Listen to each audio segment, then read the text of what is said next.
Hello everyone, welcome back to more Lego building. We are continuing our Beach Amusement Park, one of the friend sets that has a pretty neat mechanism. I really like the element here of rotating the crank to get multiple things moving at the same time, so I'm pretty excited to see more of that. Walks in and waves. Oh, nice pun there! How's it going, Bahamut? Alright, so we're not working on this part right here, so let's put that in the back, as far back as it'll go at the moment. And we are working on this little part here with the rotating, or the sliding octopi and ships. Welcome to your bedtime ASMR, yeah. I think you finally solved your computer screen trouble, and it was a stupid easy fix. Oh, what'd you have to do? Alright, so bag number 7. Let's go ahead and get that out. Howdy, Kinshir, how's it going?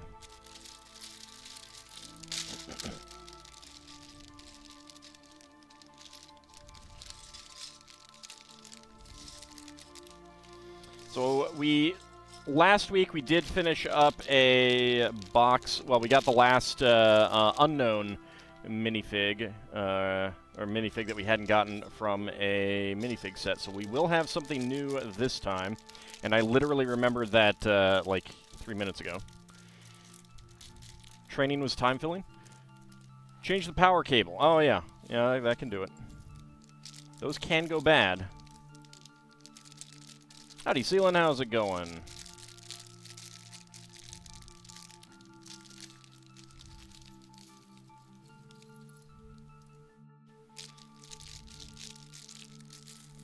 There we go. Alright. Alright, starting out with a yellow 1x10, 2 yellow 1x1 cylinder bricks there. Got a gray set of stairs. I'm not actually sure if I have a dark gray set of those. That's nice.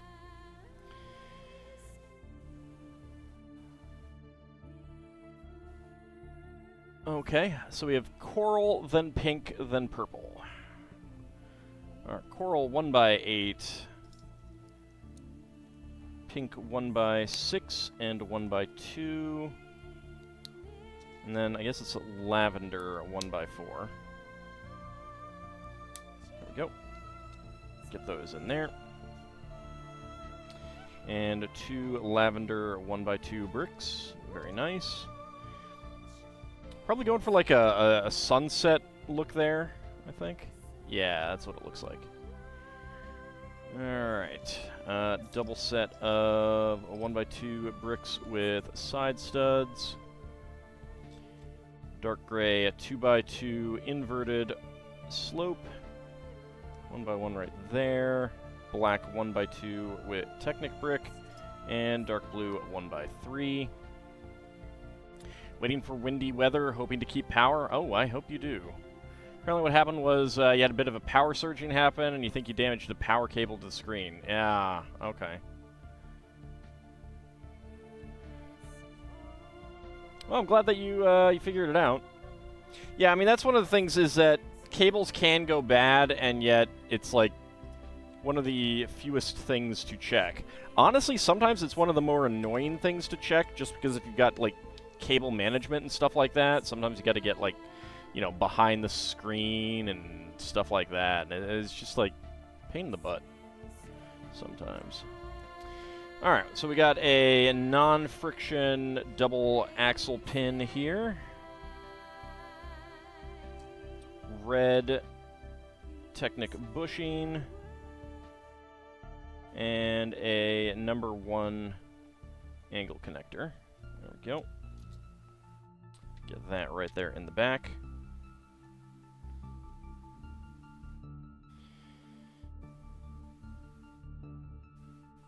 Worst X-Force ever. Alright, let's see.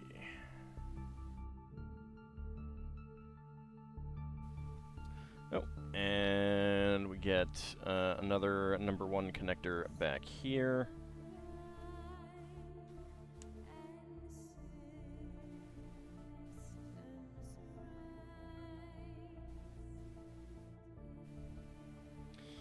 Alright. Howdy, Grimmeth. It's Lego Manual. Will Ald enter? I will. I will. How's it going? Alright, we got a 7L axle. Slide that right on through there and connect it up with that before it spins around too much. Get in there. There we go. There we go. Alright, next up we got, alright, so on this side, is that brown or dark brown? That is brown, yeah. Brown 1x2 plate to 1x6 nougat tiles. You're now sorting out the non-creature cards in your Magic collection and putting them back into binders. Alright. Blue 1x6, 2x3 tile, and 2x2 curved slope. Creamy nougat centering. You know you want it. And a 4x4 outward cutout plate. And a brown 1x1 plate right there. There we go. Alright, and I, of course, did the wrong side. Alright. Hopefully that goes, actually that, no, it probably will. Alright. I'll put that together that way, just in case. There we go. Let's get the proper one done this time.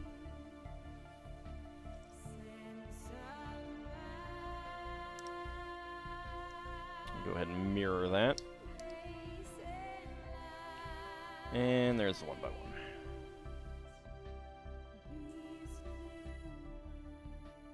Do not eat Lego. They do not digest well. Depending on their size and shape, they'll probably just pass. There were some scientists who ate some Lego to see what would happen. See how long it would take to pass. One of them never did find the Lego head that he swallowed. There we go.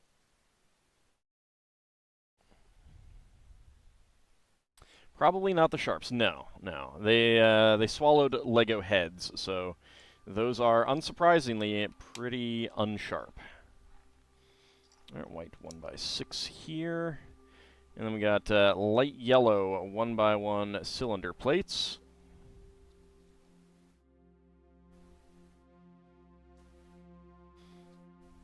That Lego head is working its way up to his brain to take over. Raises his hand in questioning, lowers his hand. You did not need to know that. All right, so to be clear, what they were doing is they were pediatricians, and they wanted to have actual data to back up, like, how long it would take for a swallowed Lego piece or similar type of thing to pass through digestive tract. So they swallowed some Lego. All right, 2 beige 1x1 to 1x1 upward brackets right there and there. It's a pretty interesting story, honestly. And then some gray 1x1 plates with horizontal clips. There we go. Was there alcohol involved in this decision? No. Scientists don't need alcohol to do silly experiments on themselves. You don't think you want to be their intern?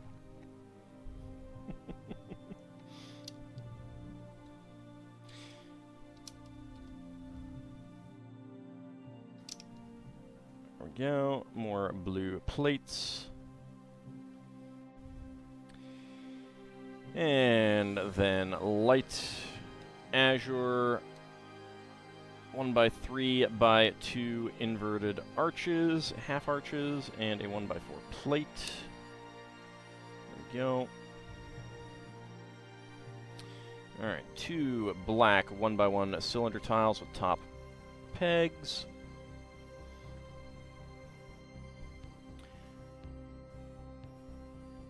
One by one tile slopes top of the arches.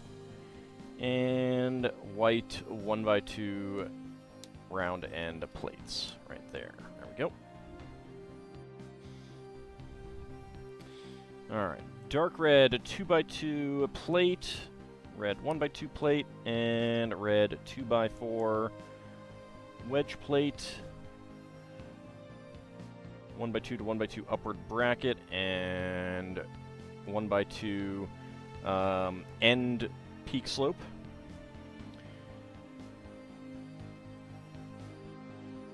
You wouldn't want to be their intern because who do you think had to find the heads? Actually, they did themselves.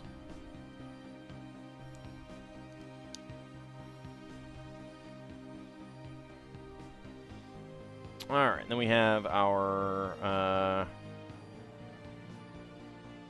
curved wedge slope here. And that will go on there. There would be a sticker that goes on there, but I'm not putting that on. 1x2 brick with a center side stud. And we get a black eye print tile. There we go.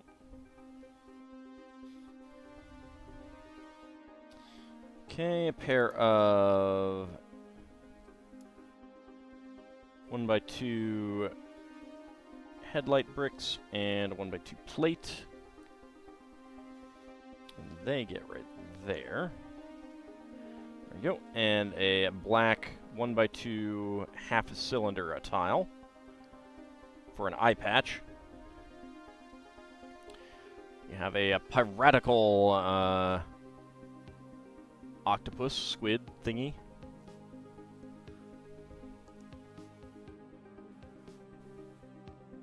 Pair of 1x1 clips, 1x2 tile on there, and a pair of 1x1 tile slopes.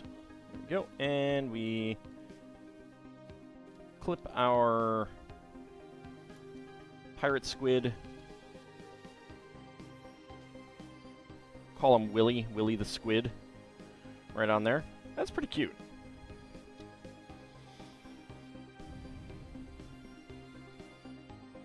Okay, white 1x2 brick with a cross-axle hole and inverted 2x2 curved slopes in black.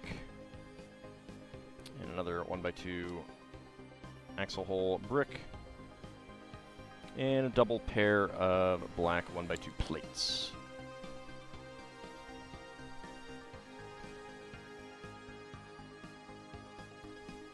So the reason why the guy who never found his, he's pretty sure that he passed it and he just wasn't being as thorough as he needed to be in searching. I'll put it that way. No, it's Willy the Squid, because that's a D&D reference. It's a very obscure D&D reference, but it is a D&D reference. Alright, go ahead and get that connector on there. Brown 4x4 quarter cylinder plate. And get one on there as well. Okay, brown 1x6 tile. And two 1x1 quarter cylinder tiles on the ends.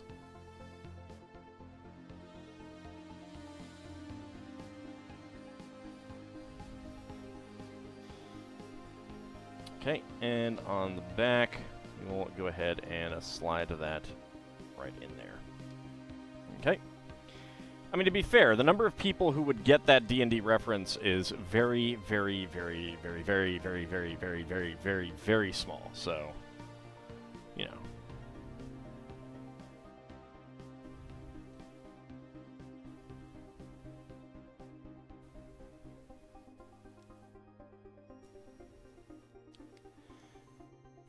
Alright, make the sails. 2x4 round end tile. There'd be a sticker with a skull and crossbones on it, but I'm not gonna put that on there.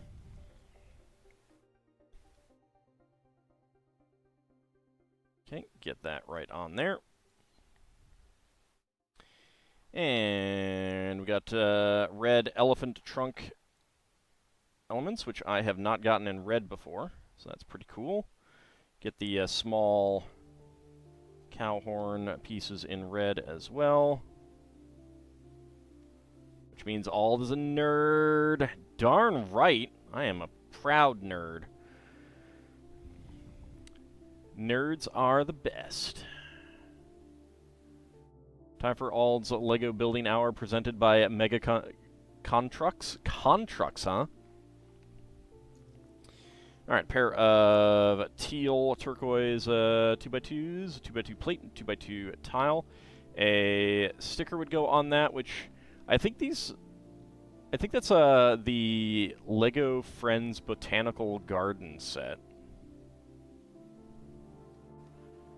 And pink 1x2 and coral 1x2 tile.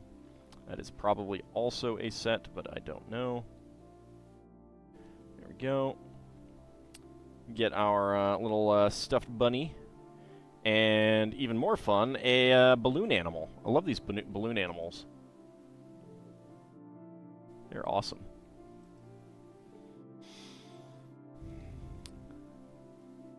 You have a list of Lego knockoffs from the Brickland website. Well, that's one that I've never heard of. There we go. Okay. Before we slide that on, get a little view of what it looks like here.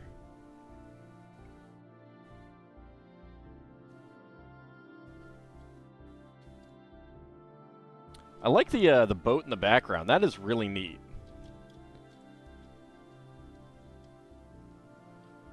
That is excellent. Alright, let's move these pieces, and we will go ahead and slide that right in there. There we go.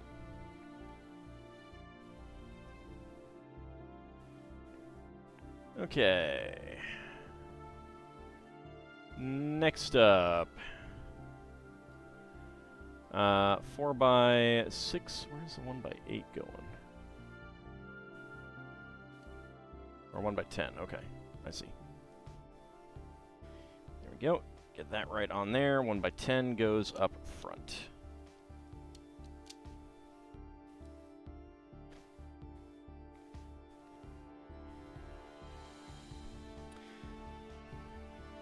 This is all going to drive off of one central gear rig, isn't it? Oh, yeah. Yeah, we already built that.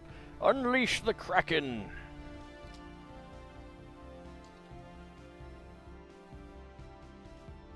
So you can see it in there.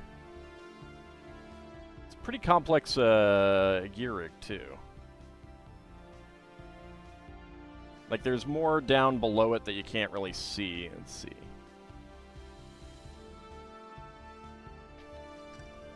That's fine. You can see on the underside.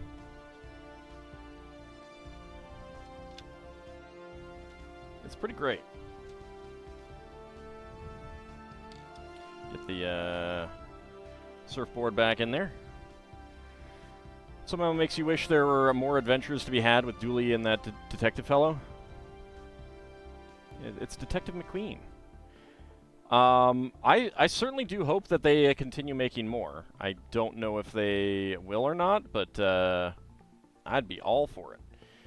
Alright, gray 1x5, 1x2x5 brick, and 1x3 brick, 1x1x3 brick, 1x2x3 slope. You love those Dark Side games? Yeah. They're really, really fun. And howdy, Red Hyena. And if I didn't say so, thank you very much for the bits, Kinchier. I cannot remember if I said thanks. Even though it was like a moment ago. How am I? I am pretty good. I spent today writing stuff for the Spelljammer campaign.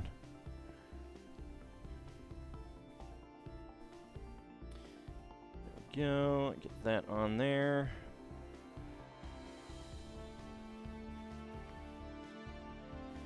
Okay, dark gray 1x4 tile. And a 2x2 plate. And let's go ahead and get our staircase in here. There we go.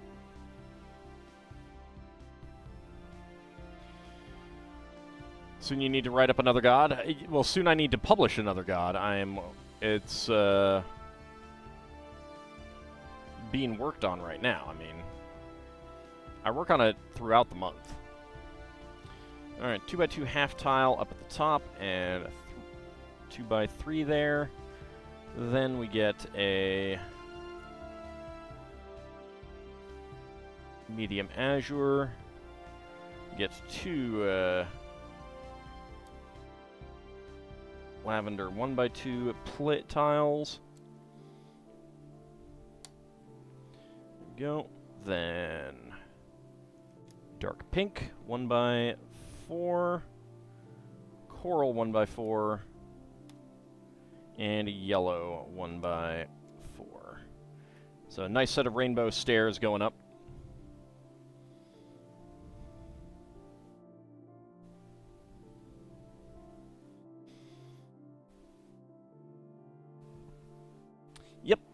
Yep, for my Monster Mythology update project. I'm getting close to being done, although that is still going to be like a year and a half away at least, so it's kind of crazy. And that's assuming that I don't add more deities.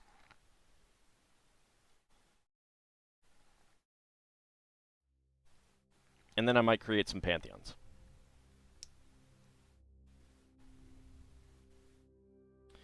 Alright, there we go. Alright, get the little gate to allow people to go up to the upper ride.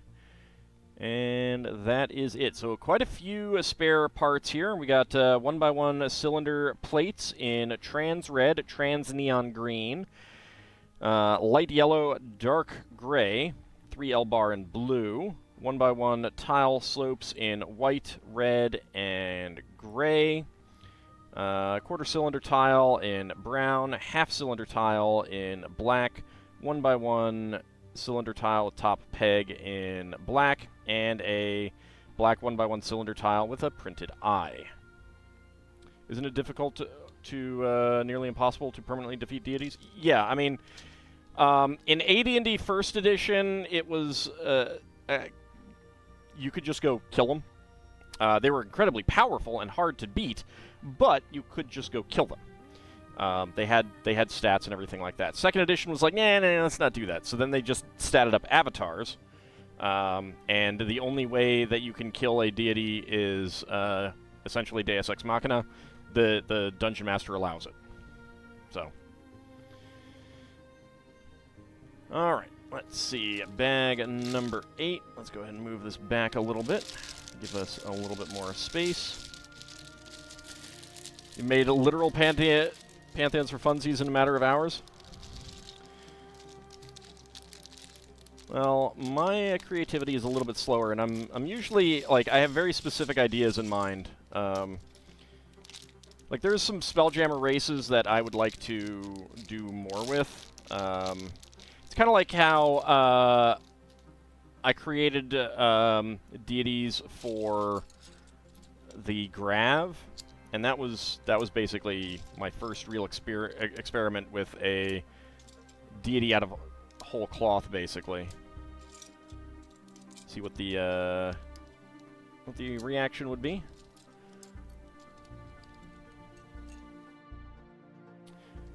All right, Seelan, have a good night. Thank you very much for coming on out. Sleep well. Okay.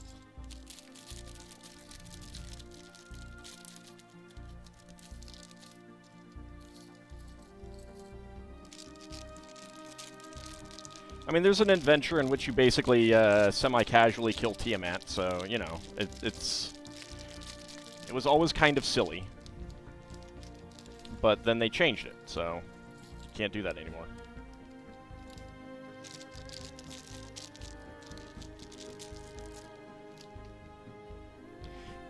I mean, deities should be in the background anyway. You should be dealing with their followers and servants and stuff like that, and not the deities themselves. Alright, let's make our character. Do we only have the one face? Looks like it. Okay, and get her hair there. I do like this hairpiece. It's a really nice hairpiece.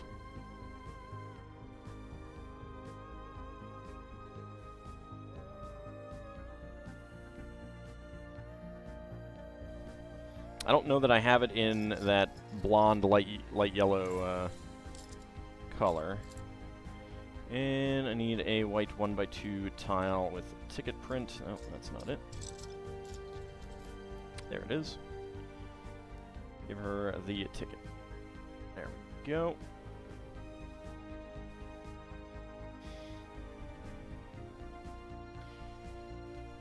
D&D 4th edition, you could kill a deity, but you'd have to go through difficult quests to get specific items or set up specific events to defeat a specific deity. Yeah, basically, so in 2nd edition, if you wanted to kill a deity, the Dungeon Master had to create all the stuff for it. Like, there were no detailed items. So that's what I mean by the Dungeon Master has to allow it to happen. Yep, lots of blue. It's light azure, I think.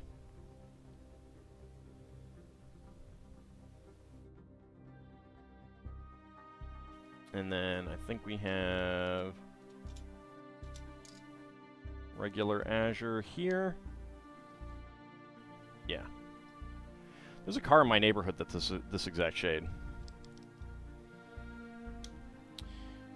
1x8 brick, 4x6 in blue. Some rumors exist that Wizards of the Coast might bring back the other two Dead 3. They already did. All the dead gods are back in 5th edition. And for the most part, it's just they're back. And in fact, like, they brought back deities that were never supposed to be separate anyway. So it was very slapdash and haphazard. I think I've talked about it. They list Marthammer Duin and Muamon Duathal, neither of whom died, but both of whom were the same deity, different names for the same deity. And not even like Tiamat and Takhissis, where it's like, are they, aren't they? Although they also canonize them being separate, so you can go figure. But they were always the same. They were never separate, and 5th edition brought them back as separate deities, just because they were pulling names from lists. Because that's all they was. That's all they did. It was just like, all the deities are back. Go get all the lists of deities. These are all back, and no one did any checking to see if it made sense. So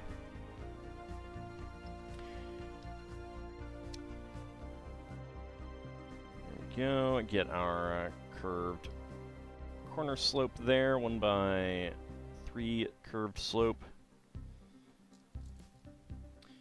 Light blue 1x1 tile slope. Also, brown 1x10 plate and 1x4 plate. There we go.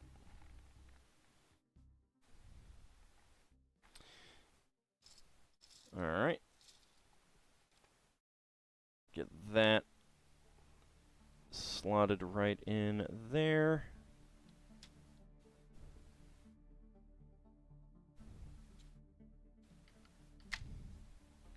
There we go.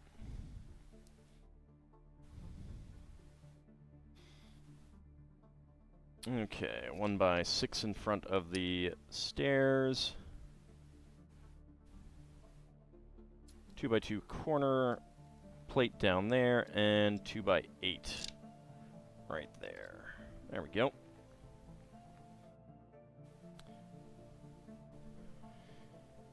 You think Minsk might have some words for the Lord of Murder? Maybe, assuming that he knows anything really about that. There's a theory that Pelor is an evil deity pretending to be a good deity. You've seen a theory about that floating around somewhere?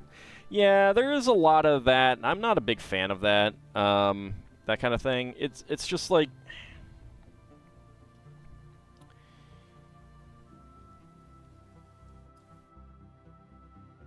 I don't know. It rubs me the wrong way.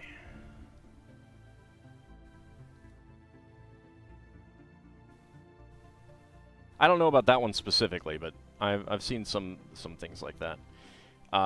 Partly it's like I don't like them making big changes to things that were always a certain way kind of thing.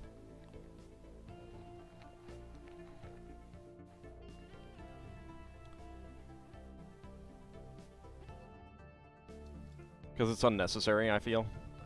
Alright, 2x2 corner plate and 2x2 plate there. Did they bring back a Mistral and all the other Mistras? That I don't think so. Alright, 6x6. 1x1 brick there. In beige. 2x3 plate and light azure 2x2 plate. 2x8.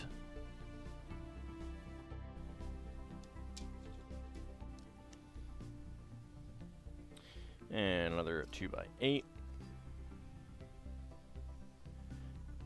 Alright, 4x6 on the underside, and another 8x8 curved corner plate there. Okay, 3x3.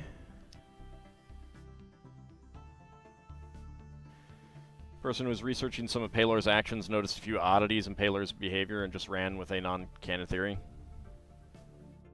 Yeah, I mean, that'll happen. One of my issues is one thing that I do when I write up my deities is that I look for mutually contradictory things. And I will put in, like, there's a theory that this is the case, and then there's a theory that this is the case, and they both can't be true at the same time. And if they are, then it's super soap opera-y and dumb and everything like that. And that's twofold. Number one, it allows a dungeon master to have some creativity and variation in their campaign, do things a little bit differently than other people might, pick out things that work better, that work well for their campaign, stuff like that. Spur up ideas, give people different things that they can do, and stuff like that. What I don't like is when the designers basically find a way for everything to be true. Because you end up with, like, you've noticed in any console RPG, and really most computer RPGs too, all legends are true. There will be a prophecy, there will be a legend, such and such is going to happen. The characters in the game will blow it off, be like, no, this is not likely to happen. But then, of course, it turns out to be the case. And the reason for that is logistical. Especially with early games, you had to be economical in how much you put into the game. You also need to direct the game players and stuff like that. So things end up being true for logistical purposes. But you don't have to do that in a tabletop. Not everything needs to be true in a tabletop game. You can give the players false clues, false legends, things like that. The entire thing of all prophecies are true, tropes are getting tired. Yeah, right. But ultimately, like in a computerized game, there's good reasons why that is the case, and it's the kind of thing where, like, you can dismiss it, hand wave it, because it's like it's understandable why it is the case in that. But if you're talking about a tabletop RPG where the Dungeon Master has complete creativity and control, that should never be the case. You know? It's okay to just be in a situation where you're only giving the players, you know, solid information, but if you're publishing a book, not everything that's published needs to be true. Things should turn out to be false, because that adds to verisimilitude. Because not everything in real life is true. There are plenty of stories, rumors, conspiracies that end up being false. And yeah, you should also, you know, you can throw in red herrings to the players and stuff like that.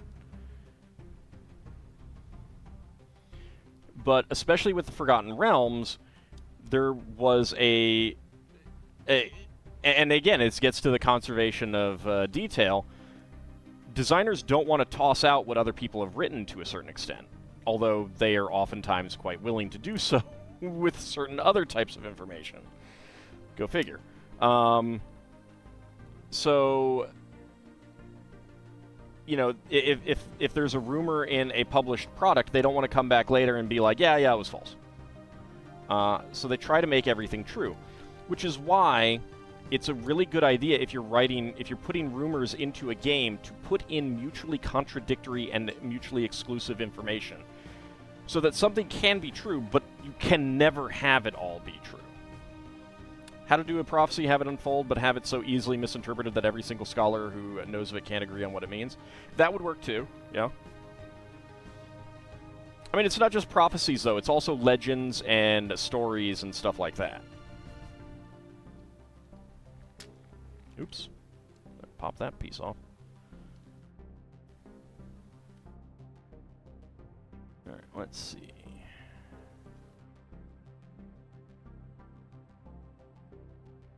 Let's try and turn these up, see if that helps.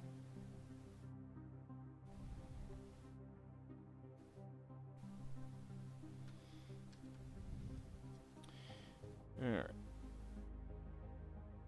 It can be really difficult to get friction pins across a distance plugged in. But there we go. Alright. I mean, even Ed Greenwood specifically put in stuff that wasn't intended to be true and stuff like that, and he often has to work around what other people write, so... Not that I think he's had anything to do with really Forgotten Realms in quite a while at this point.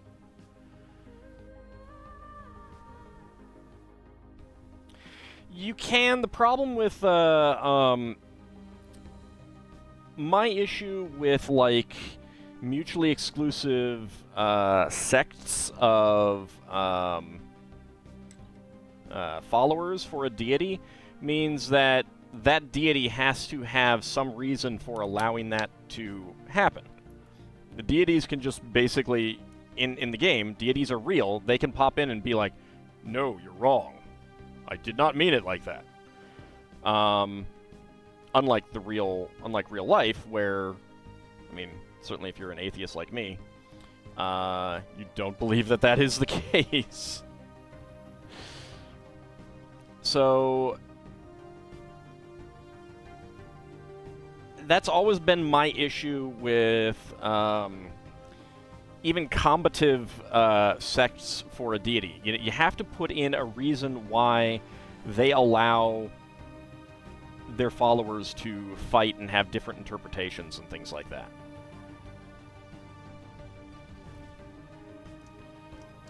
There we go. 1x4 tiles, and then a couple 1x2 tile slopes. And oftentimes, like, that is very frequently something that is not done.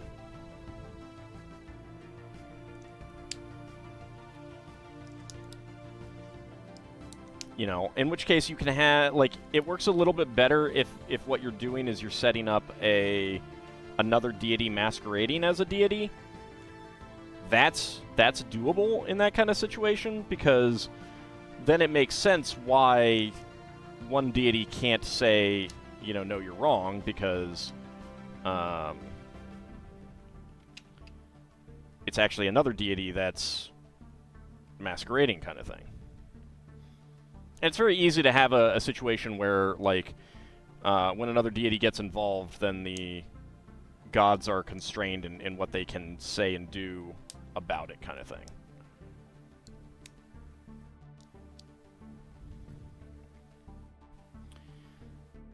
There we go. Another boardwalk there. But if you have a situation where, like, you have two groups of Palor, one group believes he's lawful good, and another group that believes him lawful evil, or whatever, you know, why isn't the god stepping in and saying, no, one of you is wrong. I'm this way.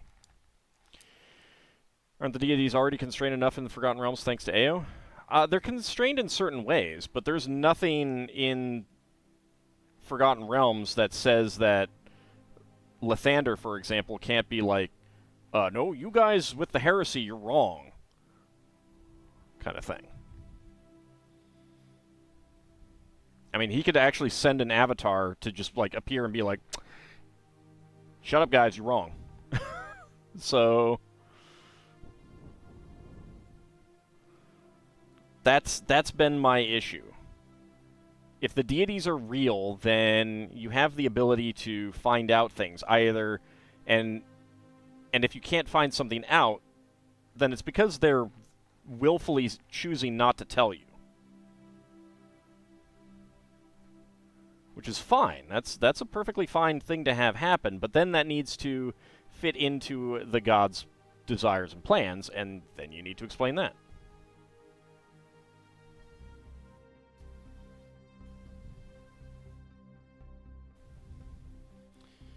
And the thing is that, like, heresies are real in the real world, but it's largely because people have to interpret things, and they will interpret them differently, and there's no one actually able, you know, no one is telling them otherwise. It's not the same in a fantasy setting when you also can easily, like, if you need more antagonists, you've got plenty of evil deities, you got all these other things that you can do for antagonists. Like, the niche that a heresy fits into in the real world doesn't necessarily, like, it has different analogs in a fantasy world. We've got a recycling bin over here. There we go. And a trash can. With a black hot dog. A little bit burnt, apparently.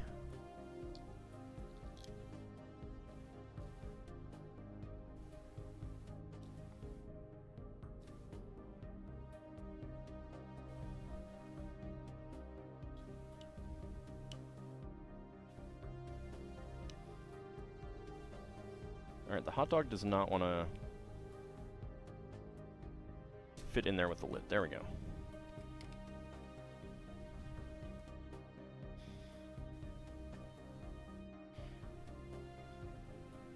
Tell that to the Cathar heresy where it was wiped out.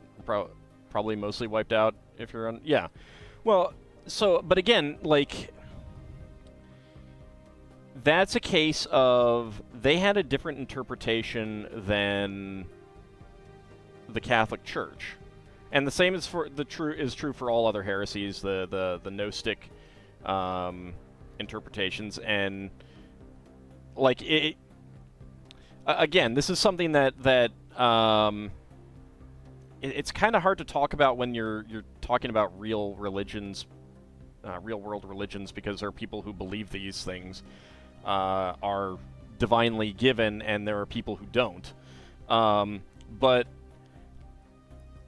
in the early days of Christianity, you have tons and tons of Christian sects that were eventually labeled as heresies, as incorrect. Oftentimes, those could have easily become the Orthodox or Catholicism or something similar if different people had been in charge of things at the time. So, in a fantasy world where the deities are real, you can cast spells to contact them, they appear in avatar form and stuff like that, they can just step in and say, oh, no, Catholics, you're wrong, it's Orthodox, that's correct, or no, Orthodox, you're wrong, it's these Gnostic sects that are correct. You don't have that, you know, in the real world, but in a fantasy world, you do.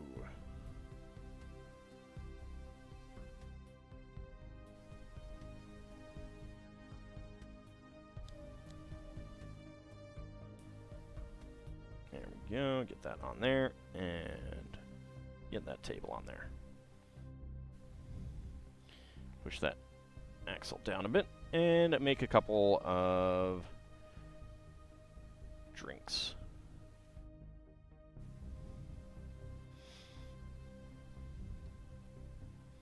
I'm trying to be delicate to not offend people who have faith, so...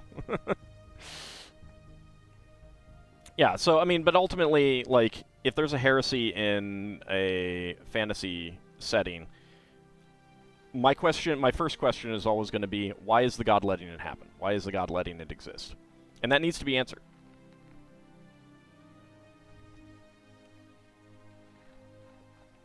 Alright. I love these builds for these drinks. They're really cute.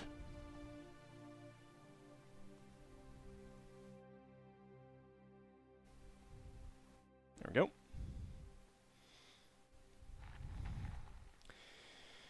we go. Okay. And let's see. Next up, we've got a... Oh, no, that's bag number 9. All right. All right, so spare parts. We've got a black roller skate, black friction pin, black hot dog, gray 3L bar, light azure 1x1 cylinder plate, yellow 1x1 cylinder plate with hollow stud, trans light blue 1x1 cylinder tile, and trans light blue flame, and a blue base lever. Heresy in a fantasy setting could simply be a belief against the state religion. Right, but in that case it would be like the heresy is worship of Bane in a lawful good society. Like, it fits that, you know, worshipping a different deity fits the historical story template of heresies in a fantasy setting with a pantheon of competing deities who want to get more followers and stuff like that. So, like, the niche of a heresy is already spoken for, so to speak. It creates different issues.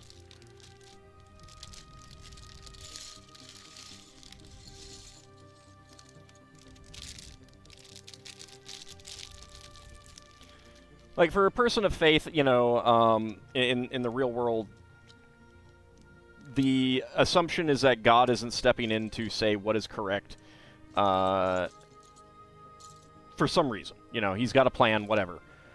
And that's fine. But in the fantasy world, if a deity isn't stepping in because it's in the plan, then you need to document it. Because it's all fiction anyway. You don't have to have, like, you as a player don't have to have faith in the deities in the setting. Why did Bahamut let the King Priest be until he had to drop an asteroid on him? Well, first of all, it wasn't Bahamut.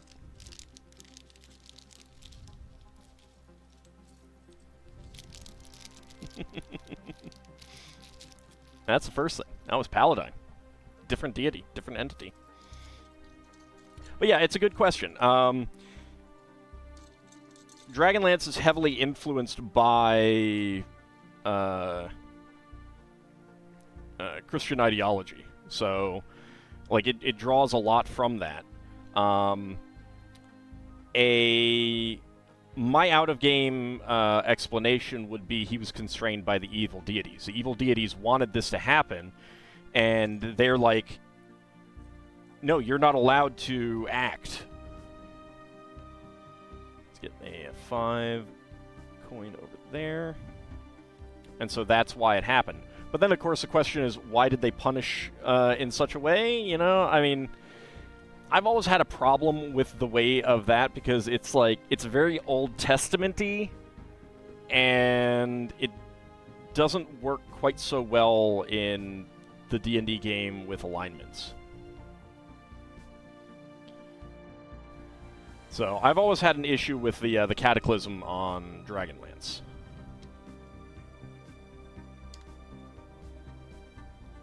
For that reason. Let's see, 1x6 brick there. Because of reasons. Also naps.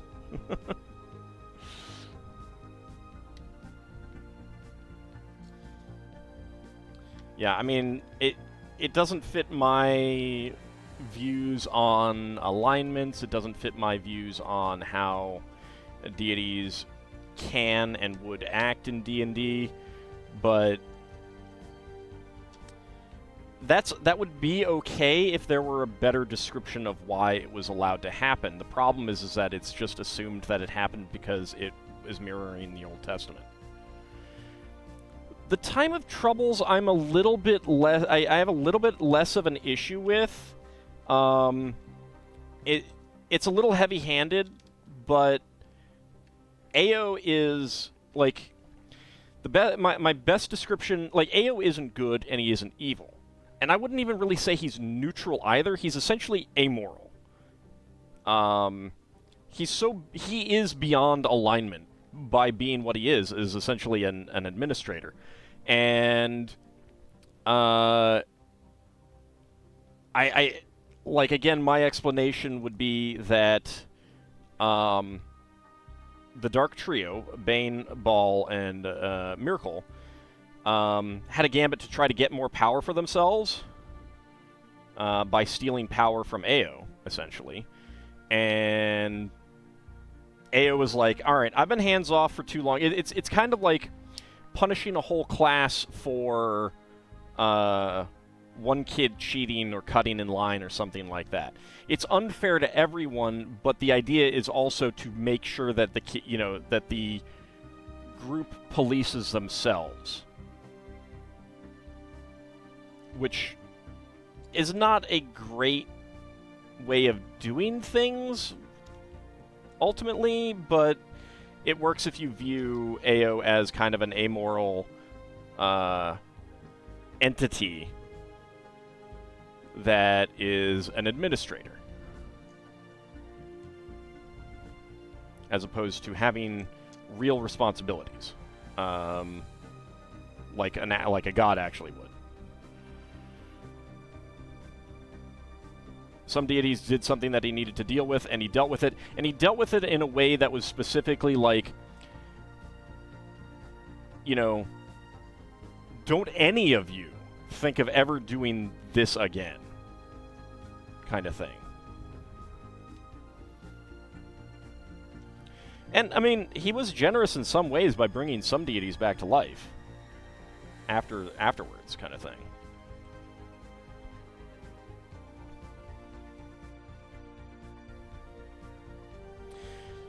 The moment the times hit, they started trying to kill each other. Yeah, but again, it was like,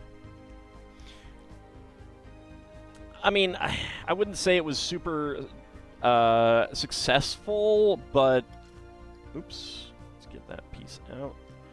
Initially, but in the long run, it did, because things definitely changed in how. Come on, piece, get out of there.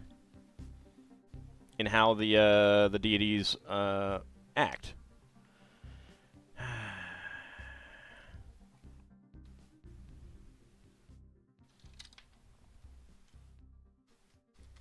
Come on, piece. That is wedged in there.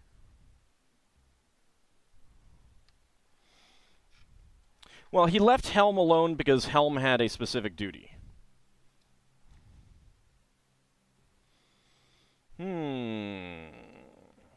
Do I have something that will get in there? Do I have tweezers around here?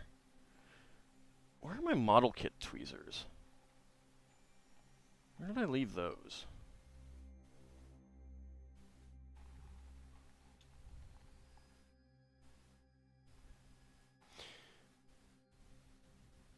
Howdy, Isovan. How's it going?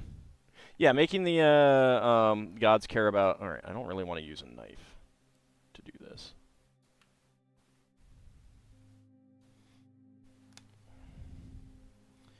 Can I get this in there? Is that going to be... Yeah, there we go. That worked.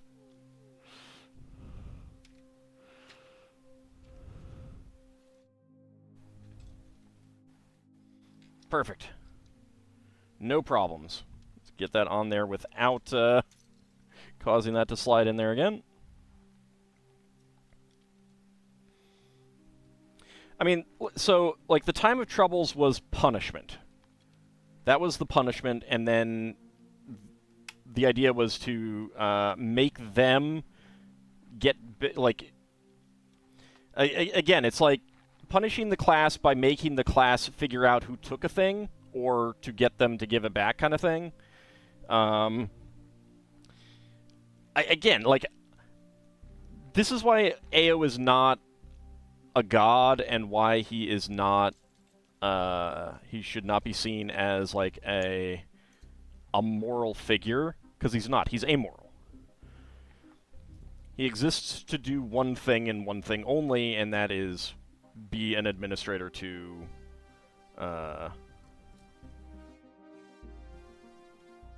for the sphere's deities and stuff like that.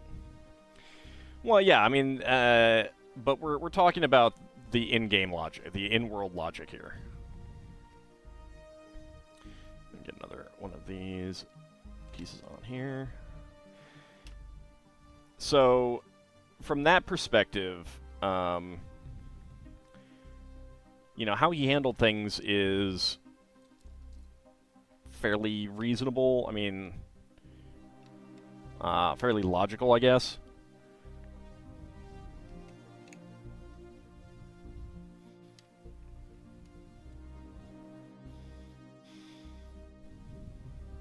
Alright, get that on there, then get that axle connector on there.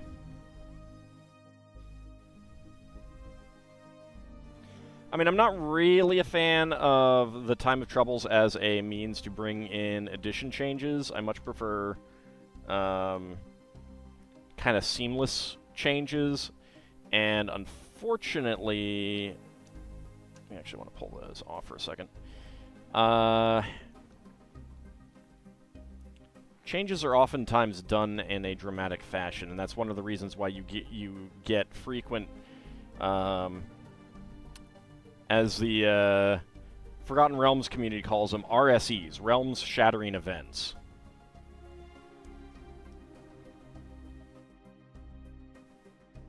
And I'm not a fan of that. Like, the Cataclysm on its own is okay in... because it happened in the past. Like, that's not an equivalent realms-shattering event, because it's in the past. You don't play through it. It wasn't bringing in change. It's backstory. That's okay. You've got the Invoked Devastation and Reign of Colorless Fire in Greyhawk. I think it's Invoked Devastation. I can't remember what the second one is. And again, those are background things. They're not done to bring about changes. And some of that is specifically, like, why are there so many ruins around? Well, because way back when, this bad stuff happened. But when you're changing up a game, and so your decision is, well, we got to have everything blow up. That gets old. You can really only do that once, and even then, you gotta tread carefully. And I don't think that Forgotten Realms... I don't think the Time of Troubles did a good job of that. Like, I don't think that was a great changeover, but it was one. And I kind of, like I'm kind of the opinion that, like there's a gimme, there's a mulligan kind of thing. You can do one, you shouldn't, or you should try to avoid it. Like the overuse of Crisis crossovers in comics, yeah. I mean, I don't know a whole lot about those, but I've read enough to be like, wow, another super duper Crisis. It's kind of like the Avengers movies. How do you top like 1 out of every 2 beings on the in the universe dying, disappearing, kind of thing? Yeah, you can't really. You can't really. So that's kind of a good time to do local stories.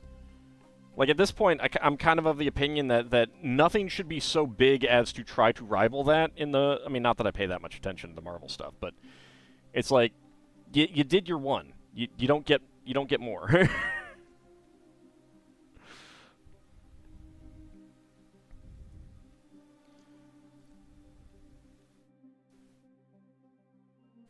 Everything else should be local. Like, you had stuff like the TV shows, Daredevil and Jessica Jones and stuff like that, and none of those relied on these big, like, world, universe-threatening storylines to have real good, strong storylines and climaxes and stuff like that. And that's kind of what they should be doing now for the movies.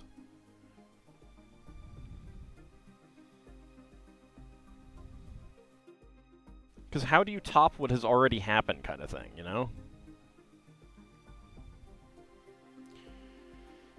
maybe Evil Scarlet Witch and Kang the Conqueror are now a multiverse threatening. Yeah, but it's too much. It's too much. You can't, it's just too much.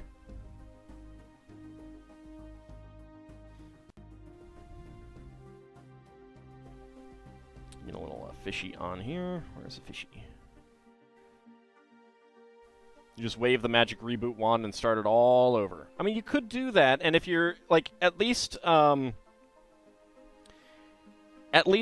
there's precedent for lots of reboots with comics and superheroes and comic book movies and stuff like that. I don't think it would make a lot of people happy, but that is one way of doing it.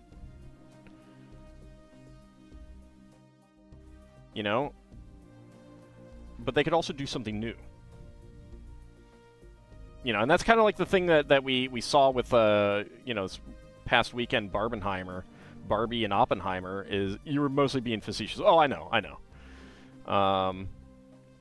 But, like, the thing about that is it kind of showed that what a lot of people want is something, is new. They've spent a lot of time killing off and wasting the low-level threats for gags and such. I don't know. Anyway, but it is a similar situation with RPGs in that, like,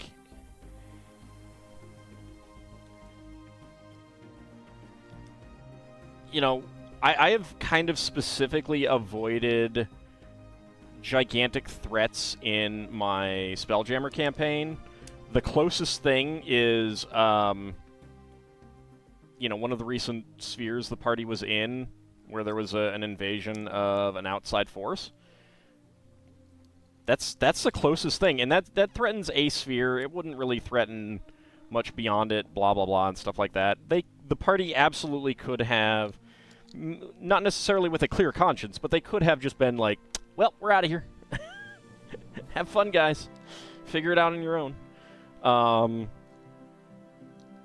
And they could have gotten home, and that would not have had any negative repercussions on their home.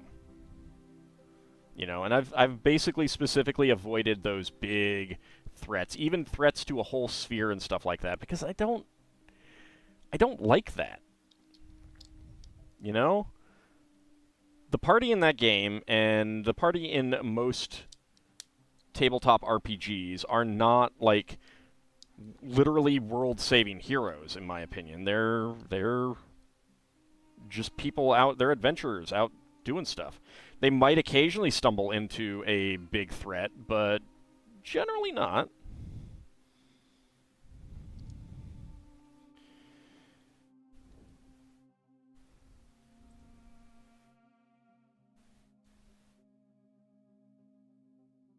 Thought I was going to say the PCs were the closest thing. Well, I mean, like, in reality, the closest thing we've had to world-destroying threats is, you know, the World Wars kind of thing. And so that's kind of where I rest on making big things. I don't have a whole lot of world-threatening setups.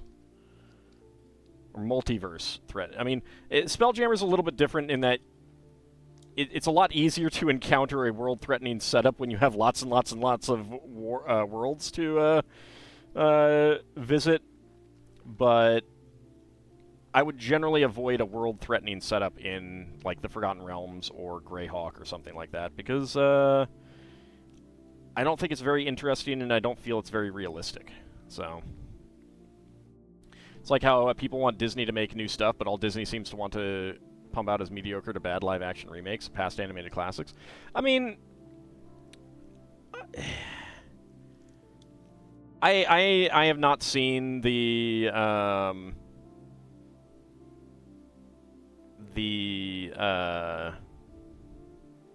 what you want to call it, the Little Mermaid. What I've heard about it is that it's basically like beat for beat the original animated movie, and that to me is like, you know, you're not doing something new with that.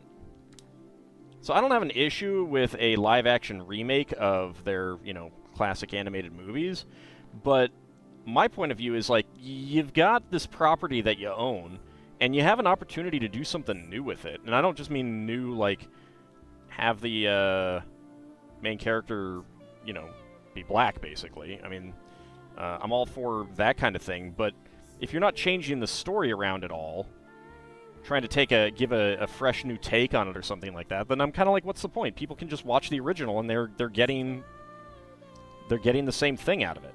Give people something new.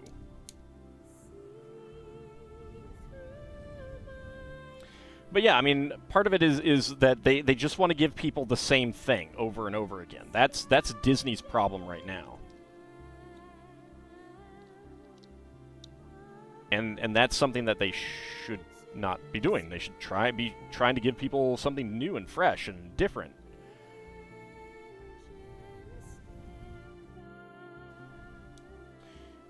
Had to herd cows around, so apologize if your statement is a bit of a backtrack. Looking at the Cataclysm of Kryn and the Time of Troubles on Faerun, finally, it made it so the gods of your main 5e world can't actively interact with the mortal. Yeah, you don't want that. And like it's kind of like one of the complaints that some people have about characters like Elminster of, you know, why with Elminster around, what does my character have to do? There's still plenty. I mean, Elminster is not in the same league by any means as an actual deity.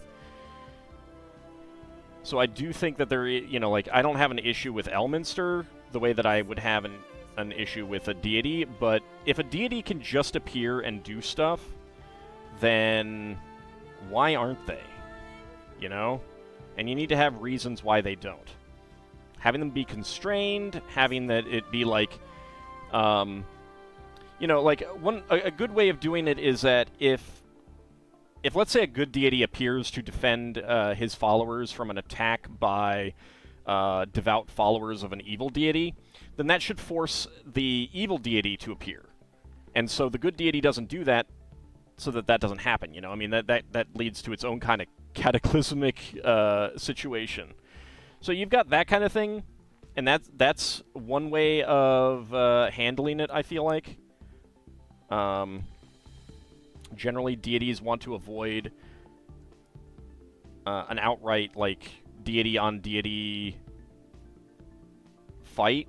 So they reserve their direct appearances for when they're not directly opposing, you know, one of their enemies and stuff like that. You know, or they'll aid in minor ways that won't either rise to the notice of their foes or rise to, you know, like, that's so minor it's not worth me getting involved kind of thing. It's not going to make a huge difference or something like, you know, that kind of thing.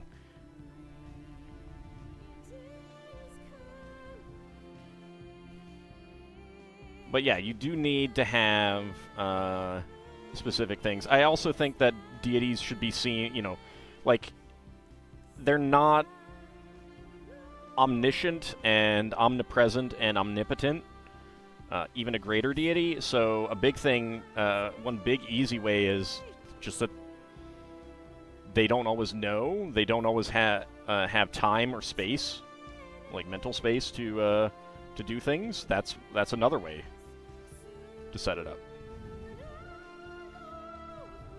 Opens and closes his mouth before trying to suppress a laugh. Yeah, I mean, making it clear that the deities are not, you know, they're capable of mistakes. They're capable of not knowing things and stuff like that. Is a good way of keeping them out of things. Perhaps the answer to Elminster is that the cleverness of a wizard is not knowing how to turn people into frogs, but knowing how to and not doing it, or whatever the Terry. I'm not familiar with it. I mean, certainly, like,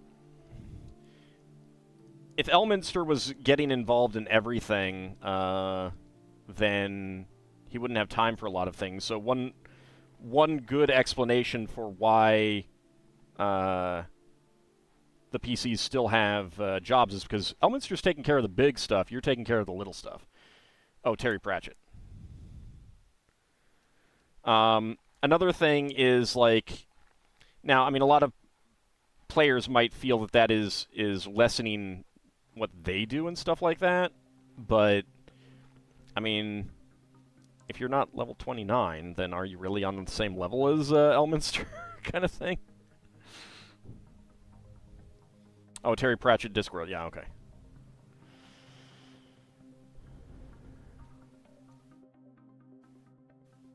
All right. So here we have one of the rides, a very adorable sea turtle. Look at how cute this guy is. He's just super cute. And I love the these curves here. They really do work very well. All right, so spare parts. We got 1x1 plates in bright green and gray. 1x1 cylinder plate with hollow stud in green. 1x1 plate flower in yellow. Half bushing in yellow. 1x1 cylinder tile with 5 printing. Tan 1x1 cylinder plate with a tile with top peg. Lime green 1x1 cylinder tile with round end. Coral 1x1 tile slope. And then one of these trans neon green blade pieces. There we go. In D&D, there are threats that anyone can deal with, threats that need adventurers to deal with, and then there are threats that you never hear about because the competent ones are dealing with them. Yeah, there's that too. Alright, so there's one bag left. I think we'll finish this up, and then we'll open up some minifigs.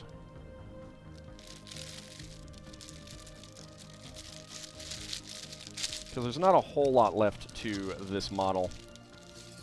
I do have something small to build if we do finish this up and have time after the minifigs, but the minifigs might wrap us up for the night. We'll see. We'll see how it goes.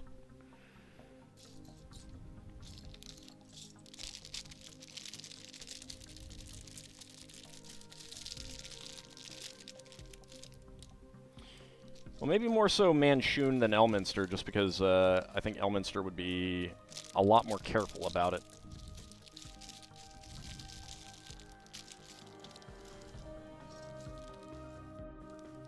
There's a lot of nice colors in this set of bags. Not so much the yellow, but... Alright. Let's set that over there. White 2x4, and get our inverted curved slopes. Turquoise 1x2, and azure 1x8.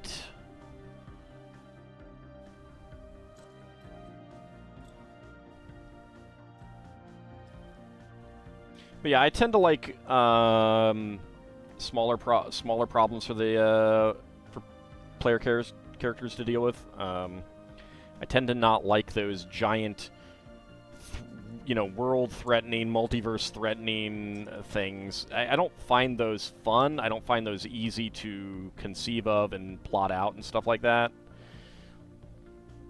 Seems a bit stupid that 5e has an adventure where you fight Hallister in Undermountain. Oh yeah, no, it's. You're talking with someone about your Magic the Gathering fanfic, and someone mentioned Elminster because you took some slight inspirations from the Forgotten Realms area. Was it a good comment? Bad comment?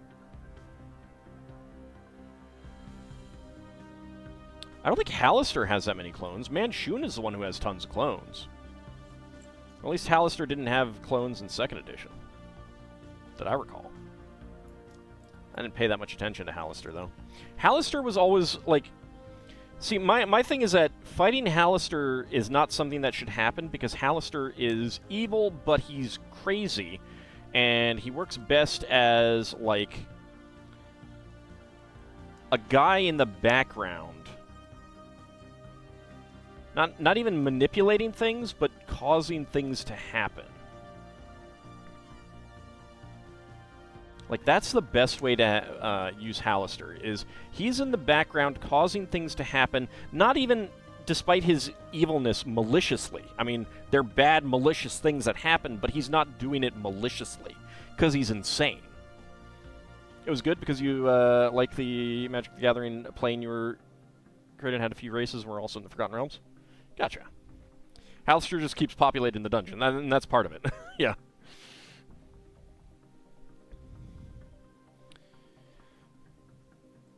But yeah, I mean, like, you really should not be fighting Hallister. That feels to me like a mistake in writing an adventure. Because he's not a villain type. He works well as an antagonist of sorts, but not a villain, you know? It's a fine distinction, but it's a good one.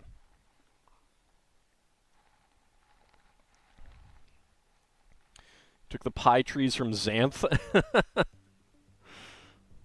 Oh man, I haven't read anything about Xanth in a while.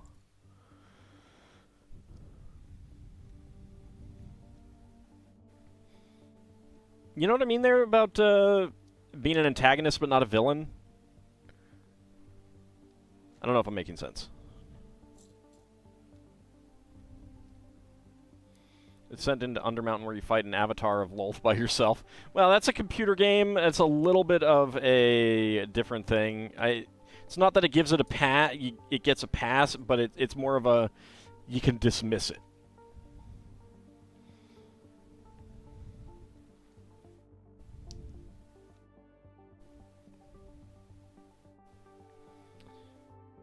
There we go. Oh, that gets a 1x2 plate.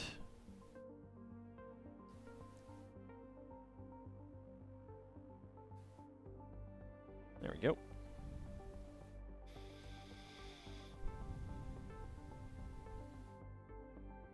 Alright, next up we have teal 2x2 and black 2x2. Does not directly oppose the party civilization, antagonistic but not a villain. Right, like, I mean, he's insane, so it works best as like what he's doing. Like, he's not paying attention to the players and what they're doing. Pardon me. Exactly, like, he works best if he's being treated as an unknown and kind of unknowable element. Unpredictable, hazardous, but not, like, actively plotting and planning against you. He may work against you, but it's more accidental or coincidental kind of thing. And yeah, he absolutely might help. And that's the other thing, is that he absolutely might help you too.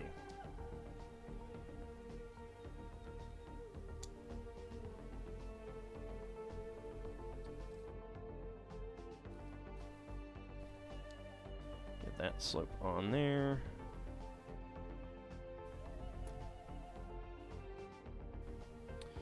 That slope on there. And then we use an airplane wing for a fin. He's just having fun, you're killing his creatures, so he'll just get more. Well, I mean, there could be a bit more to that.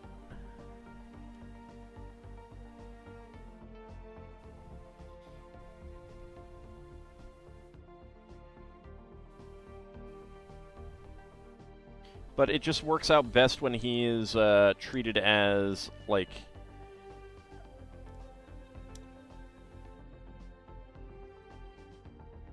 something that is throwing things in your way as opposed to actively hindering you, kind of thing.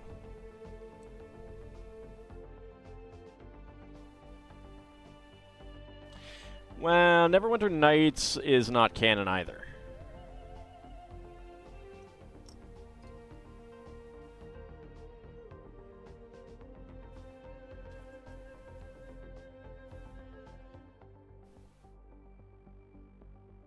Like, other than Baldur's Gate, I'm not sure of any of the computer games that have been canonized fully. Some of them got novelizations, and so those novelizations are canon. Hillsfar is the only proper canon. But, like, Secret of the Silver Blades is completely non-canon, for example. Like, there is nothing in that got canonized. Except maybe that some of those locations exist, kind of thing.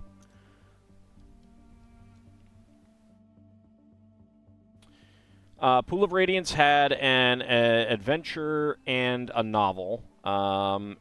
Azure Bonds had one of the best novels in Forgotten Realms, as far as I'm concerned. Curse of the Azure Bonds. And, of course, an adventure module.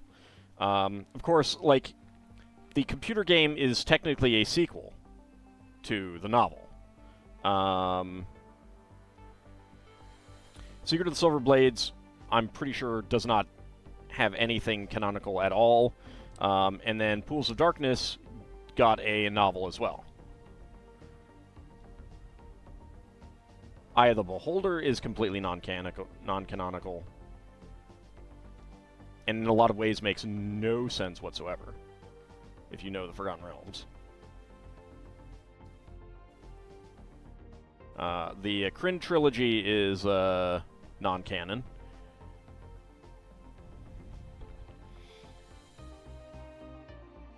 And yeah, like, Baldur's Gate got a novelization. So that's what is canonized there.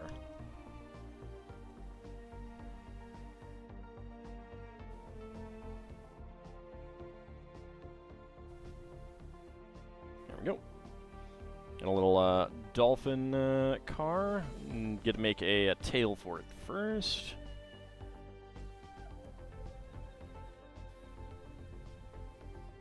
Oh, we're getting two of these.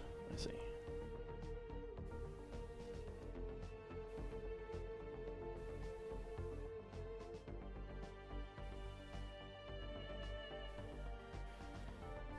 Eye of the Boulder 1, you thought was with the title of Xanathar going to another Beholder? No, Eye of the Beholder is not, like, that, there may be events that are similar, but that is not canon. 2 and 3, not at all. Like, the Temple of Darkmoon doesn't even make sense in the Forgotten Realms. Like, there's no description of what the deity is that it's supposed to worship and stuff like that.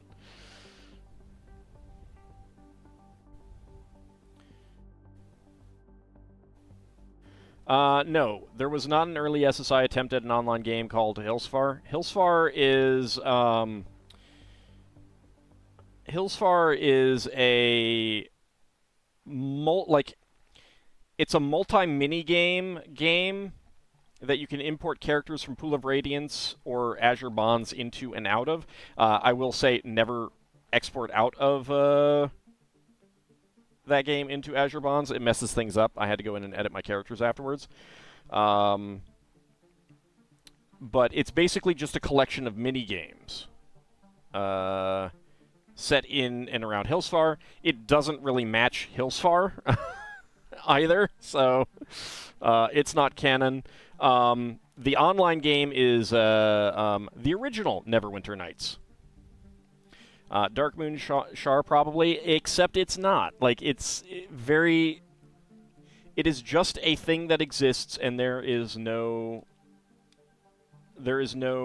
canonical, how to put it, nothing in Eye of the Beholder 2 has actual symbolism and stuff like that.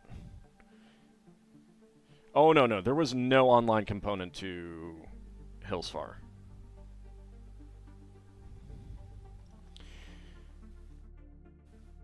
So, Eye of the Beholder 2, basically the people involved just wanted to have an evil temple that you go to. So, that's it. Like, and that's about the extent of the thought behind it.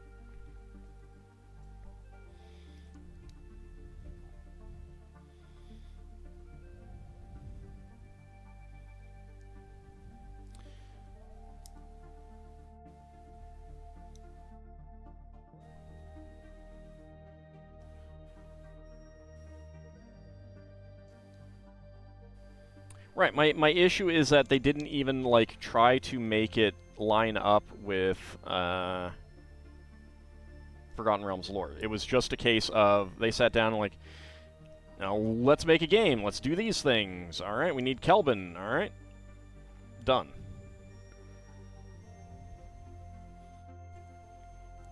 In certain respects, Eye of the Beholder 3, as bad as it is, fits into Forgotten Realms lore better, and it is terrible on Forgotten Realms lore. Absolutely terrible. Bet that deity was happy one of their about one of their temples getting vanished by a mortal. Yeah, see, I mean, like, there's no connective tissue in that game. It's one of my big problems with the game. It is the most well-designed of the three, and it is the best of the three, but that's all gameplay stuff. Storyline, I kind of feel like all of them are kind of crummy, but I do also feel like you're not really playing those games for the storyline.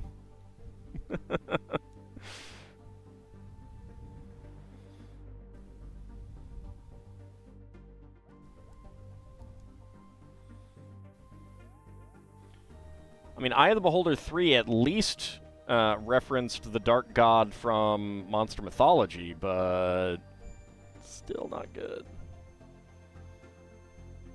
Wonder what Ald thinks of Demon Stone? I've never actually played it. I don't know anything about it, other than it exists.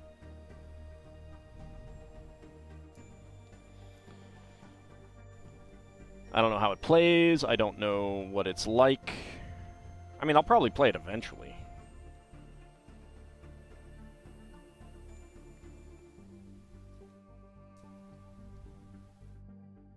I need to play through other AD&D computer games as well. Ravenloft ones, Dark Sun ones, that kind of thing.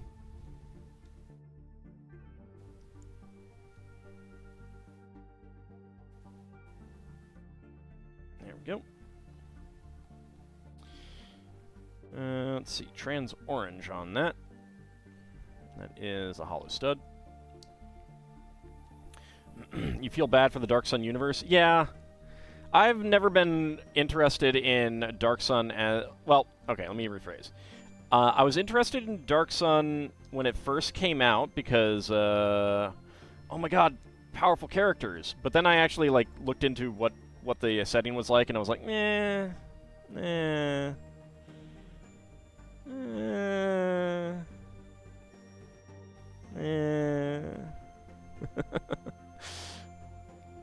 I don't really want to play in a crapsack world, you know? Not for me. I'm good.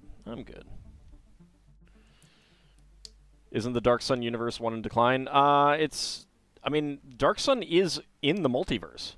You can get to Dark Sun from other places. Generally through the inner planes. That's the easiest way to get there.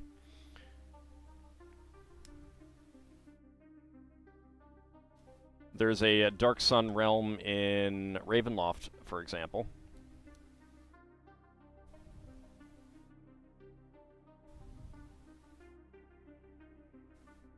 But yeah, I mean, it is a dying world. It is a post-apocalyptic dying world campaign setting.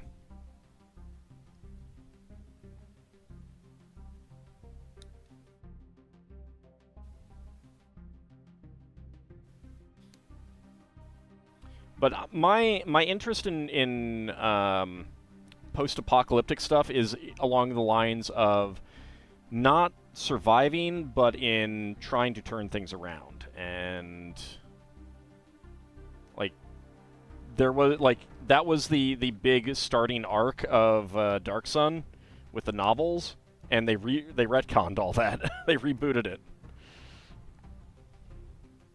So yeah.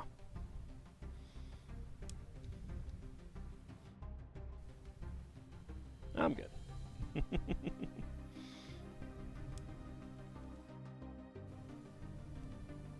we go. Got a seahorse head. I really like these little fins on the back. It's very cute. Yeah, I wouldn't want to live in it either. Not my thing.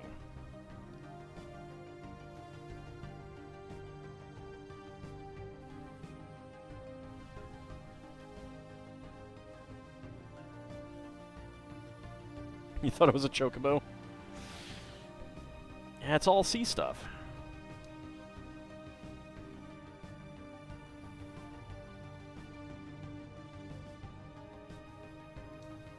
There we go. Kind of surprised that these are gray and not blue, but... There are ocean chocobos. Yes, but they're also copyrighted. Oh, shoot. Yep, I got that wrong.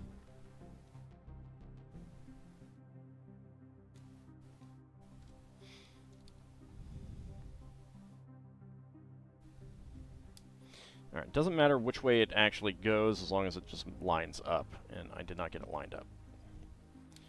So, there we go. Lined up.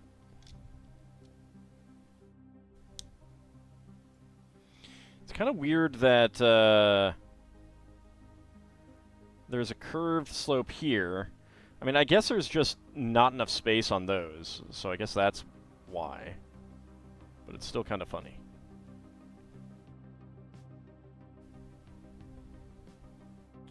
Alright, got those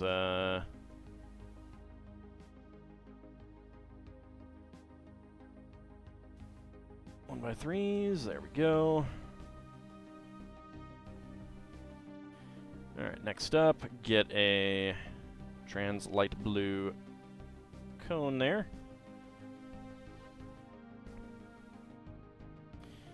And then we get these nice trans light blue swirl elements.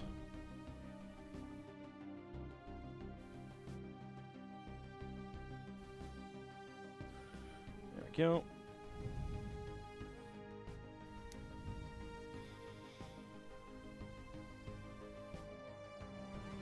Or are those actually out?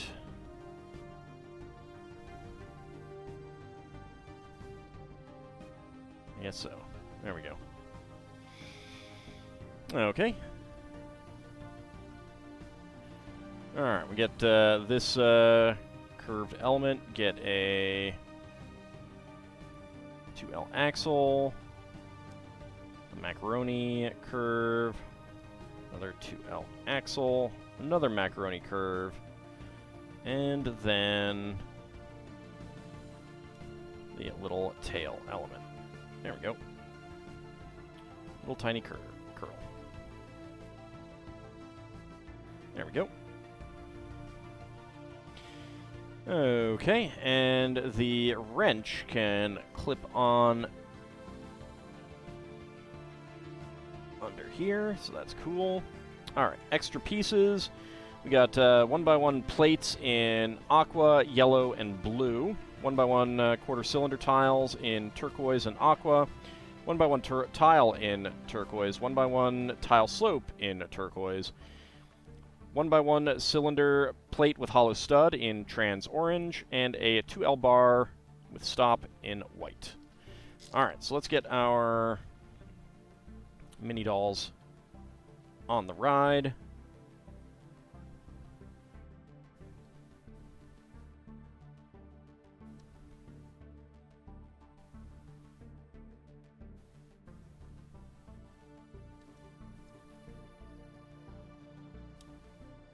There we go.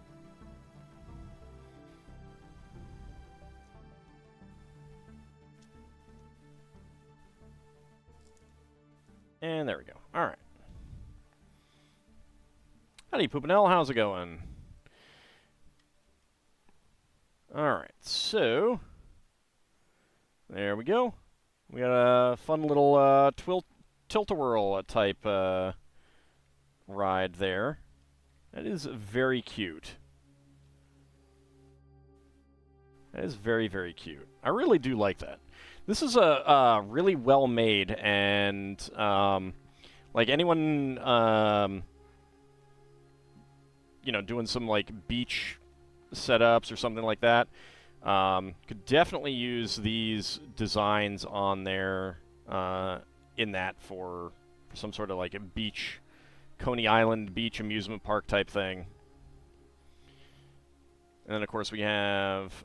oops. Princess Linda got bumped there. Let's get Princess Linda back on there. All right. So, and we have our... Oopsie, that got a little bumped. There we go. So a little, you know, water gun type game, and that moves back and forth, and the thing on top also with the gravity holding it this way definitely does mess with the gravity on the because of the tilt-a-whirl thingy. But it's very, very cute. It's very cute. And then of course there is the wave pool for surfing. So this is very cool, and it's actually, it would be pretty easy to motorize since you just have this crank here. All you got to do is hook the motor up to that crank, and you could just motorize this. It's very cool for that. So I'm pretty happy about this. It is a very, very nice set. Definitely going to like my local Lego club has some people doing a waterfront type collective thing, and I'm going to mention it to them because I think they might be interested in doing that. All right, but it is about time for us to do some minifigs, and let's get those out. 100 bits for a functional amusement park. Oh, thank you very much. It's very cute. I'm very enjoyable as well. And, like, anyone who has, who knows a young girl who's into Lego, who also likes amusement parks and stuff like that, it's very cool. The fact that it has all those working elements, just fantastic. I really like the working in, and, you know, especially as it's like a couple decades ago, they never would have put that kind of thing into a girls set, I don't think. So I really do appreciate that. Anyway, let's see. We have 8, so let's get out a D8 and see what we're opening. All right, that is a 6. So 1, 2, 3, 4, 5, 6. There we go.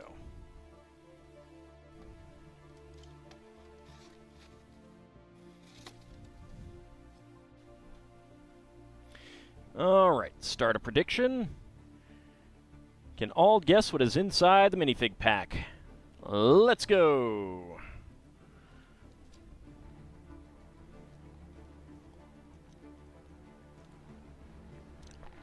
Get your predictions in. As of yet, we have not gotten the Monkey King, and we have not gotten the Fox Girl. We've gotten everything else. You're sort of getting tired of sorting cards? Oh, no, I can understand that, Bahamut. I can understand that. As if you believe Ald hasn't pre-fondled memorized each one. I mean, you can believe what you want. You can go ahead and make a guess as to what I'll get. Will it be something new? Will it be something old? Will it be something blue? There's actually not a whole lot of blue in there. Ald is going to get a Chocobo. Yeah, Chocobo. Chocobo. Pink Chocobo. Something Ald, yeah. All right, 50 seconds to go. Get your predictions in. Can I guess what is inside the minifig pack? Totally not a flamingo. Surprise, it's actually a classic Blacktron fig. I mean, this guy does have the Blacktron logo on him.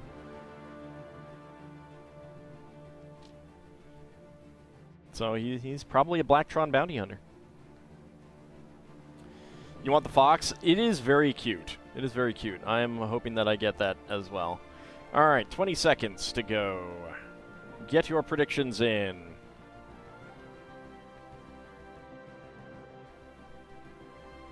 All right. Just about it. Get my timer all ready.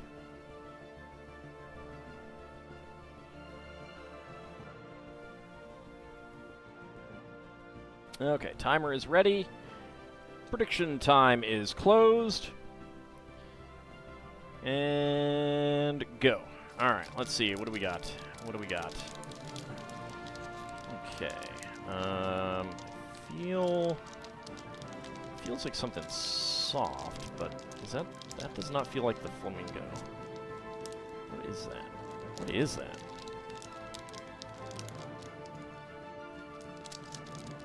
That has got to be... I feel like that's hair. What am I looking at?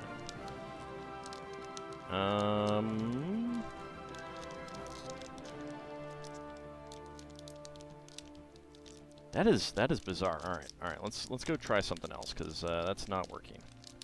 Oh, all right. Okay, no. Okay, I realize what I was feeling now. 44 seconds. It is the dog walker. It is the dog walker. I was feeling the hat, and it was feeling weird to me because I was mixed up on angles. Then I felt the shovel.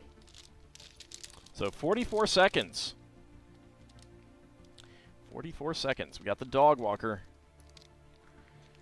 Am I correct? Yes, I am. All right. Excellent. No fox this time. I am very happy to get this one, though, even though I've gotten it before. All right, so 44 seconds. That is going to be a lot of hams for some people. Let's see. That's 8%. Lord Canis. Lord Canis. Very nice. 12,000 out of a 1,000 wager.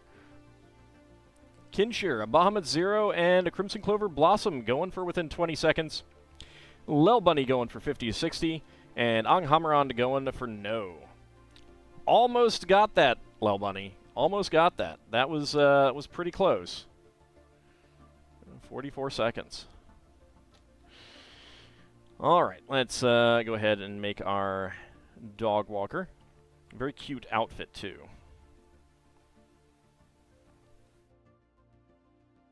So she can be happy that she's walking the dogs. Or she can be disappointed that she has to scoop. So we're going to make her disappointed that she has to scoop.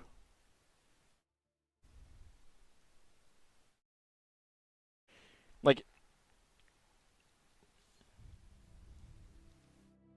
that is a normal green shovel, and this is a bright green shovel. I need to look to see if they're always bright green. Huh. Anyway, we got extra ice cream poop. We'll put that away, and put that down because she's got a scoop. But what was she expecting that she brought along a whole friggin' shovel to scoop?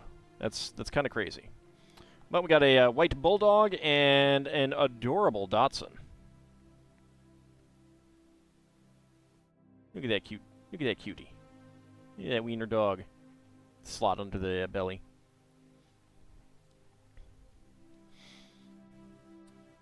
All right. So we have gotten that one. So still have not gotten the Monkey King or the Fox Lady. Extra Korok seeds. Yeah. But I need a rock to drop on the Korok's head. Alright. Next up, we've got the Disney 100th anniversary. Oops. Let's see. 1, 2, 3, 4, 5, 6, 7, 8. Alright. D20.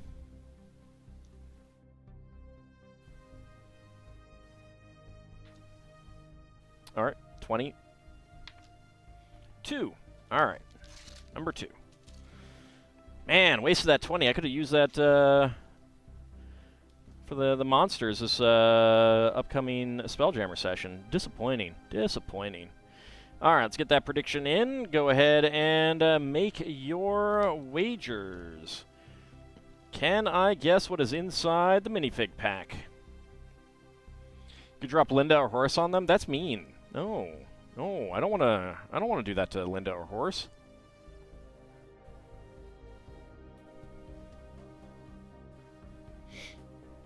I don't want to do that to Linda or Horace. That's just mean. Alright, so let's see. We have not gotten Dr. Facilier yet. Mulan. That's it, actually. We have gotten all of Cruella de Vil. We've gotten all of the Queen. We've gotten all of Pocahontas, that kid from Coco, and Oswald. Alright, minute to go. Get your predictions in. Am I sure I got all those? Yes, I am. So there's 18 of these, and there's 36 to a box. So there's 2 of each. So I know that I am done with those. And I still have 1 left of all of these others, and 2 left of Facilier and Mulan, because we have not gotten either of those yet. And I think we're 2 months, no, a month and a half. I think it's September is when the Marvel set comes out. I might just get a single set and mix them up so that I don't know what they are. They're all boxes. They're going to be the first one with boxes. Drink a little bit of water there. So, it'll be very interesting. I'll have to think about how I want to handle that. Alright, predictions are closed. Let's go ahead and reset that. And go. Alright. Alright, what do we got? What do we got?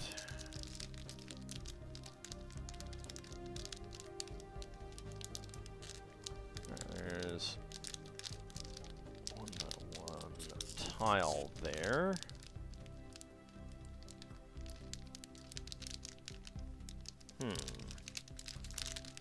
Alright, I need to feel some more pieces. Can I think I might have Dr. Facilier, but I would like to feel something a little bit more. Yep, alright. Alright, 34.98. Dr. Facilier. Believe that is who we have.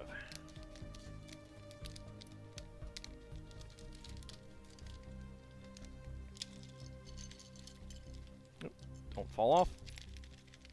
Yes, indeed. That is everything. Okay. Choose that prediction. That is 20 to 50 again. Complete that prediction. And who is getting the hams? Lord Canis and Ice Savant splitting the bounty there. Bahamut Zero, Kinshir, Crimson Clover, Blossom going for within 20 seconds. Lel Bunny going for 50 to 60. And Anghammeron going for no. Just keeps shoveling hams into the brining vats. I don't know why you do that. That's terrible. Alright, so we've got dark brown pants. So that's cool. It's actually a dark brown shirt, which means that the black on it is going to be very difficult to see. You have one face. Because of the hat, it's not dual-sided.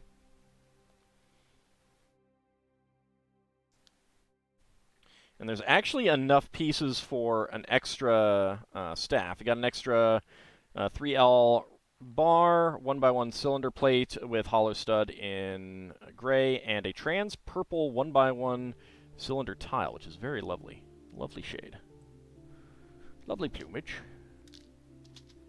See a trend that you should hop on? Well, there is going to be a new set to be looking at. So he has a scepter, and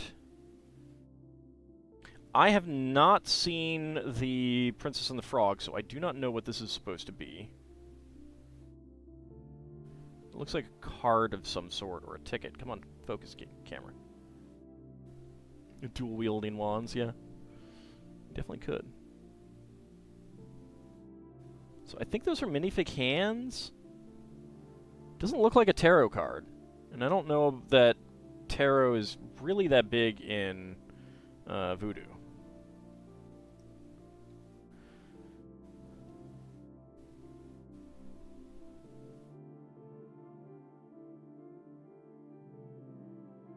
There we go. Got a little bit of decoration there on the back as well. He does have a deck in the movie. Fair enough. I guess that's probably what it is. I have no idea what card that would be. I mean, it might not be a card, but I don't know. Alright. So there we go. Alright, so we have a new set. I have gotten one out of here, which I don't think I've marked down.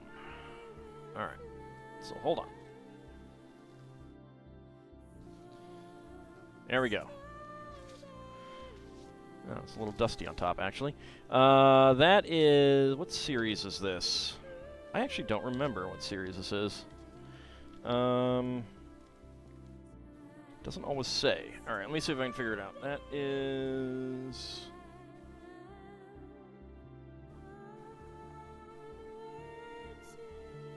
I think it's 16.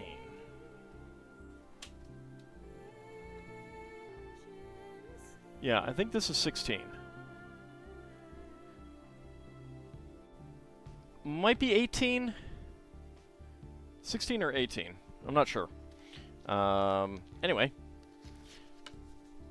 Let's go ahead and pull one from right here.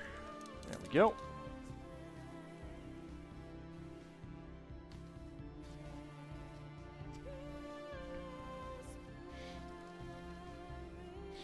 Alright. Let's start a new prediction. And I have gotten the boy with the piñata. So let's go ahead and mark that off. So we can take a close look at some of these. There's the boy with the piñata. There is a breakdancing girl. Peapod person. I'm not sure if that's a boy or a girl. I think it's a girl. The eyelashes kind of give it away, I suppose. Come on, focus. There we go. There's a knight.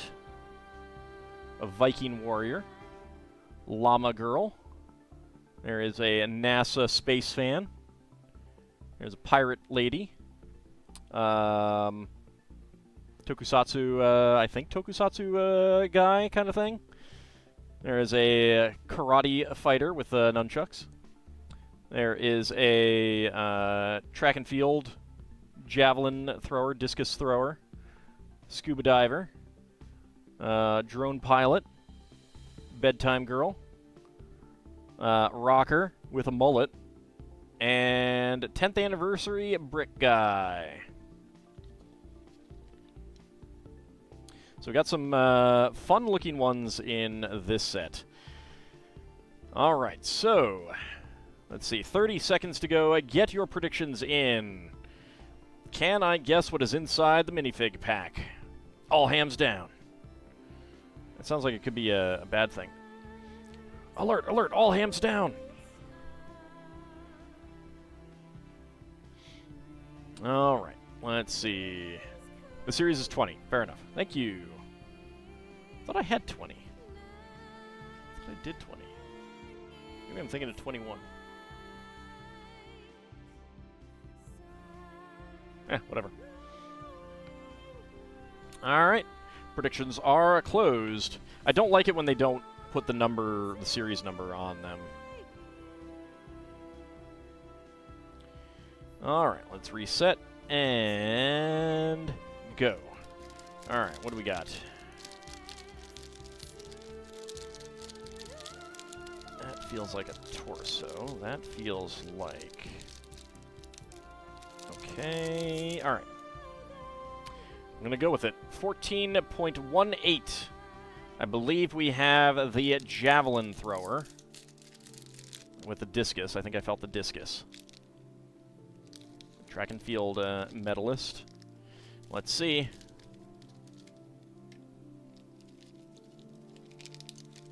Yep, there's a white spear. There we go. All right. Let's choose that prediction. 13 seconds. Within 20 seconds, and go. All right. Kinshir, Crimson Clover, Blossom, getting some of your hams back. Very nice. Bahamut Zero, Lord Canis, Ice Sovereign, hoping for a trifecta, but missing out.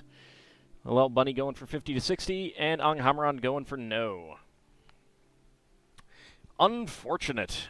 Unfortunate.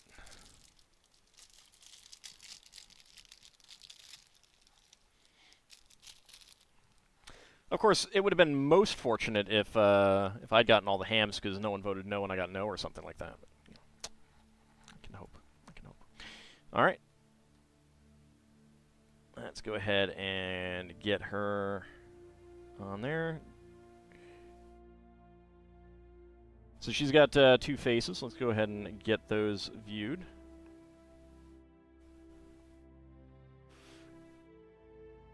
So that's her getting the medal, and that's while she's participating. Notice the number on her bib. Notice the number on her bib, if that helps. The hams are worthless to me as a broadcaster. They're delicious, sir. I can eat them.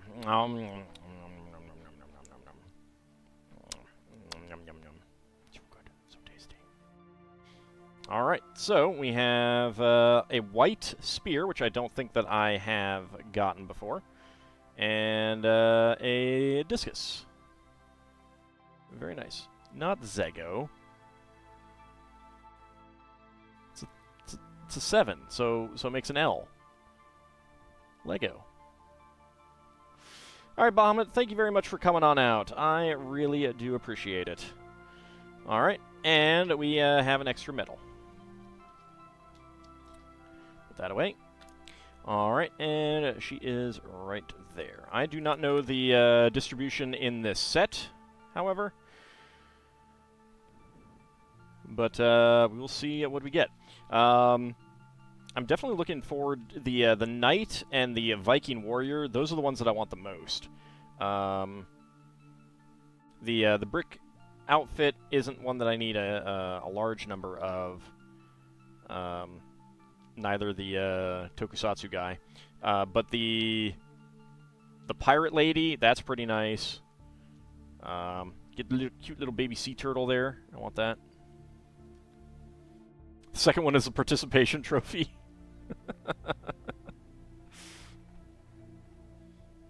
But yeah, there's some fun stuff in this one. All right, well, that is going to bring us to a close with our final minifig and the new minifig set that we will be opening up. Get that not bent there, please. Thank you. Stupid paper getting folded over. All right, so next Wednesday we will be building something different. And this Friday we'll be starting on something new as well on the larger side. I need to decide what. But I am looking forward to that as well. We will be back on a Friday for some more Final Fantasy IV Pixel Remaster. We'll be back Friday night for some more Lego building, as I said, trying to think of something new. We will be back on Saturday for some more Spelljammer. We will be back on Monday for more Tears of the Kingdom, and next Wednesday we will return to Catalina's Story and Uncharted Waters New Horizons and another new Lego set. You got here at exactly the wrong time again? Unfortunate. But thank you very much for coming out for a couple minutes at least. I do appreciate that. Anyway, have a good night, and yeah, we're about 60%, not quite 60% of the way through getting Rivendell, so that's pretty exciting. Looking forward to getting that as well. Anyway, thank you guys for coming on out, and I shall see you next time.